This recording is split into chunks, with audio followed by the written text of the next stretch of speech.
So the impact of this COVID-19 is actually we are going through it currently.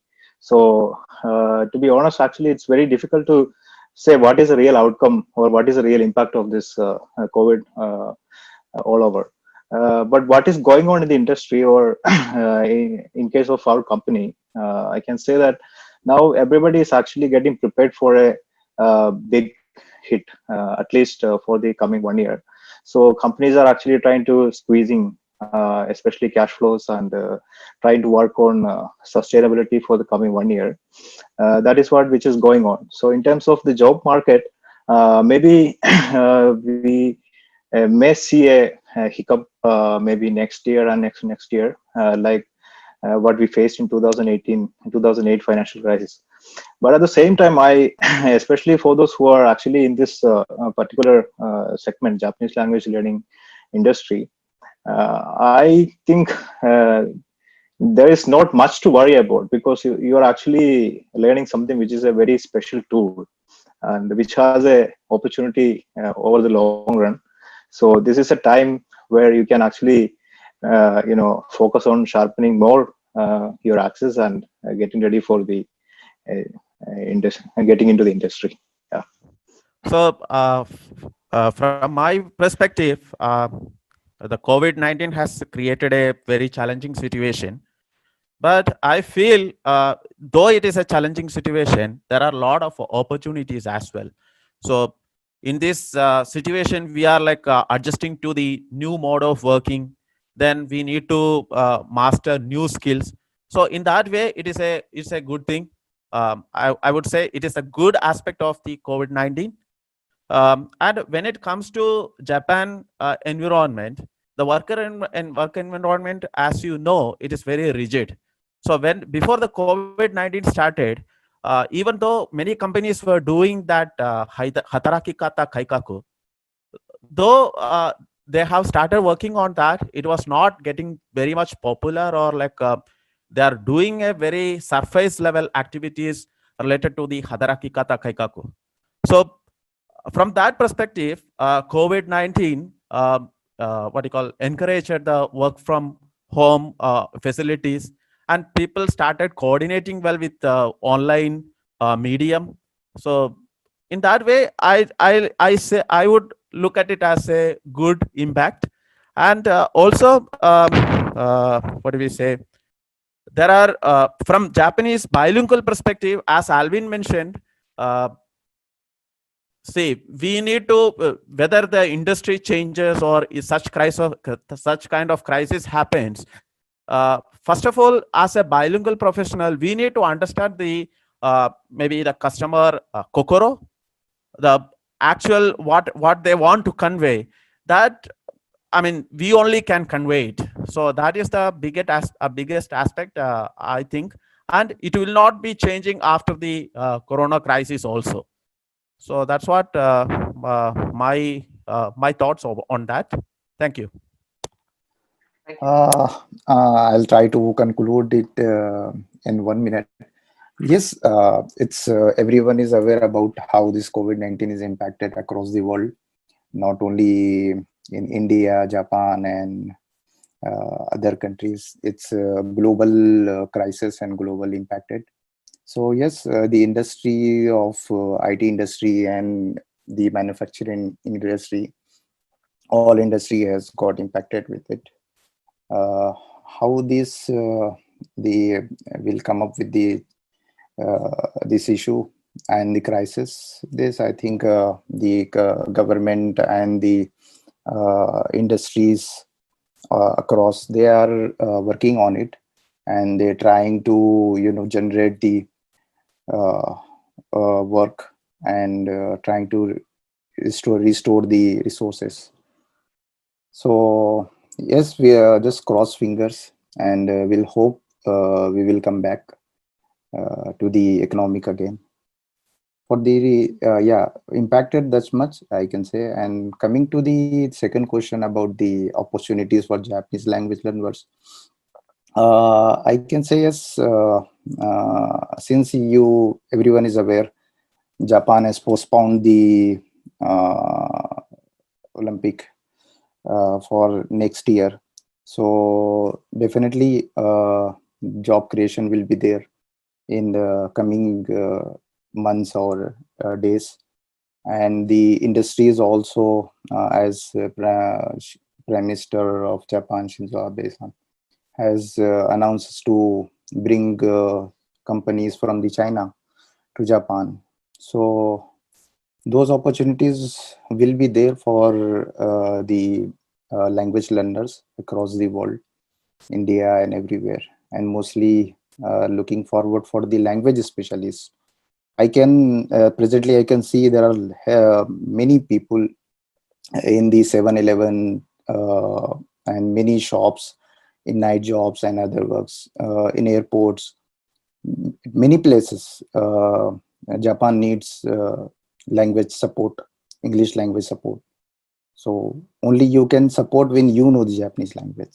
So you can become the barrier between the Japan and India and Japanese language and other languages. So don't lose hope, and we'll have more bigger opportunities in the future. Thank you.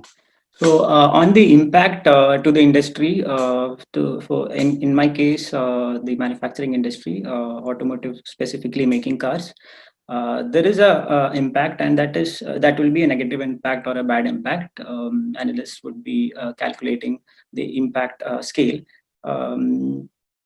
Especially when we have a situation like big countries moving into lockdown or into emergency state. People people are not in a position to go to a dealer to take a test ride or to book a car. So this definitely is going to impact the business. And in an earlier press release by CEO of Nissan, what I could get to know is that the production volume would be optimized based on the new market demand and the impact of, and are also considering the corona impact. So the volume would be going from a 7 million production on a global basis to 5.5 million units getting produced in the coming financial year. So there is an impact. Definitely, it's not a good impact for the industry. But answering to the second question, I would say these impacts would not be affecting the jobs or opportunities of a Japanese language learner, is what I understand. Because even in my industry, the jobs which are getting affected would be the jobs of people, unfortunately, of people who would be working at the production units, at the production lines due to stoppage of some production lines or some reduction in the production unit, manufacturing production unit. So, but for a bilingual person, I don't see this as as an impact. In fact, I see as an opportunity where. So coming back to this question, I would mention that in any crisis, I mean, there is always a fight or flight response. I mean, my panelists before me have already addressed the situation. We know that there is adverse impact. But what I want to talk about is more about our attitude. You know, normally there's a saying which says that it's not actually the problem that defines you, but it's also the response that you give to the problem that really defines your character. And in this session, I would like to clearly mention that the Japanese language learners should not worry. There is a lot of activity that is going on between Japan and India, first of all. I personally was going to hire 2 people, not a big number, but then there's that whole idea of increasing your team size in India. Separately, in Japan, as our panelists have mentioned, there are initiatives that are going on. And one of the reasons why I have so much confidence about this is because this situation is like deja vu for me. I started my previous career in 2008. I joined the company in October. And 2008, August was when the Lehman crisis happened. And things still turned out well. So I don't want anybody to lose hope. There's a lot to do, and we are all here as a community to support you. Thanks. Completely resonate what Prasad just said. And in 2009, I joined my first job at NEC, and that was the middle of the Lehman crisis. And there was a freeze on hiring but the company decided to take me because there was an assignment, right? And today we are, re-looking at a crisis like that. Definitely, job cuts will happen, and there is a lot of squeeze in budgets and those kind of things that are happening. But what I would just like to say is that there is light at the end of the tunnel, and especially if you look between India-Japan relations, while both of these countries have been impacted by the COVID epidemic, but new opportunities will emerge. So, for example, many companies are trying to move out of China right now, and and even the Indian government is quite actively seeking to bring in some of those companies into India. So these will be the opportunities that will be available for many of the Japanese bilingual resources. And what I would say is that to be able to leverage these opportunities, you have to be on a constant lookout for these opportunities. These will not come to you. You have to proactively look out for them. So please network within the industry. Please reach out to the Japanese HR consultancies who are based out of India. Be connected to your alumni and those kind of people. That is what will help you get these jobs if you really want to get them. So that is it. Thank you.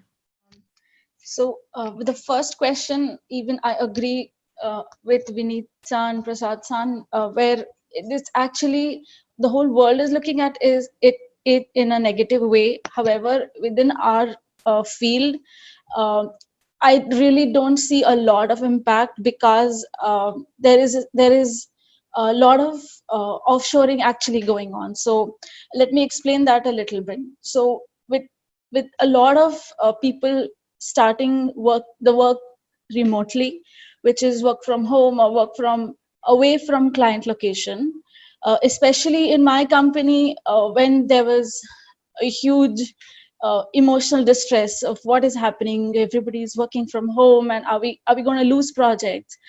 There was assurance from top management that they are actually seeing it, that this might work better for countries like India, where we are already used to working away from client location, and which actually means that more projects might come to India and countries like that, where inexpensive, I would not use cheap labor, so inexpensive and skilled labor is available for the IT industry. And I actually agreed with it in the sense that if you're not working at client location, it doesn't matter where you're working from. So if clients are going to learn how to work with remote support ID jobs, they're going to be okay with working with India or any other countries like that. You don't have to be in Europe, you don't have to be in the US, you don't have to be in Japan for that matter. So that's, I think it might work out in a better way for people in India, especially for Japanese learners, because Japan is, as everybody else also said, is actually learning, like Jojo-san said, that they're actually learning to use the online tools much better in this current situation. Whereas they had started the Hatarak Katakaikaku much earlier, but it wasn't really working well.